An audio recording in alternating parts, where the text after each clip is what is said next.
বৃষ্টি বাধায় prime bank cricket ক্লাবের ঢাকা প্রিমিয়ার লিগ প্রস্তুতি। প্রথমবার অনুশীলন করার কথা থাকলেও জিম সেশনেই বন্দী ছিলেন মাহমুদুল্লাহ, আলিস আল ইসলামরা। শিরোপা কাটাতে আত্মবিশ্বাসী দলটির তরুণ তুর্কি আজিজুল হাকিম তামিম। শিষ্যদের উপর আস্থা রাখতে চান কোচ তালহা জুবায়ের। প্রথমবারের মতো পূর্ণাঙ্গ অনুশীলনের কথা ছিল প্রাইম ব্যাংক ক্রিকেট ক্লাবের, তবে বাগড়া দিয়েছে বৃষ্টিস্নাত আবহাওয়া। তাই একাডেমি মাঠে ব্যাট বলের প্রস্তুতির সুযোগ পাননি মাহমুদুল্লাহ, আলিস আল ইসলামরা। প্রথম সেশনটা কেটেছে হোম অফ ক্রিকেটের জিমে। জাতীয় দলের ব্যস্ততায় তানজিদ হাসান তামিম, তানজিম হাসান সাকিবরা চট্টগ্রামে, তবে মিরপুরে এসেছিলেন প্রাইম ব্যাংকের বাকি সব ক্রিকেটার। 2014-15 মৌসুমে প্রথম আর শেষবারের মতো চ্যাম্পিয়ন হয়েছিল প্রাইম ব্যাংক ক্রিকেট ক্লাব।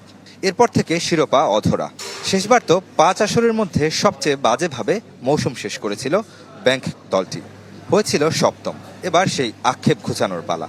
যেহেতু মাহমুদুল্লাহ ভাইয়া আছে, আকবর ভাই রয়েছে এবং তামিম ভাইয়া, সাকিব ভাইয়া যেহেতু, আর আমরা জুনিয়ররা অনেকে আছে, সো সব মিক্স করাই, যেহেতু ফার্স্টে বললাম, তো ইনশাল্লাহ আমরা ভালো কিছু করার চেষ্টা করব। মাহমুদুল্লাহ, আবু হায়দার, আকবর আলীদের পাশাপাশি এবার প্রাইম ব্যাংকে রিজান, আজিজুল হাকিম, শামীমদের মতো তরুণদের ছড়াছড়ি, যাদের উপর আস্থা রাখতে চান কোচ তালহা জুবায়ের। অনেক আশাবাদী, কারণ দেখেন আমরা যেই ধরনের আশা করে প্লেয়ারগুলোকে নিয়েছি, আমরা সবাই চাই যে ওরা ভালো খেলুক।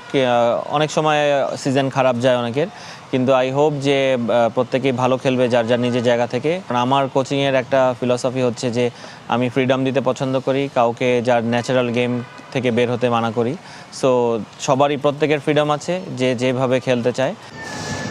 বেলা বাড়ার সাথে সাথে কেটেছে মেঘ মেদুর পরিবেশ, হেসেছে সূর্য। প্রাইম ব্যাংক ঠিকমতো অনুশীলন করতে না পারলেও মোহামেডান, ঢাকা লিওপার্ডের ক্রিকেটাররা ঠিকই ঘাম ঝরিয়েছে একাডেমি মাঠে। রেদওয়ান শোয়েব, চ্যানেল 24, ঢাকা।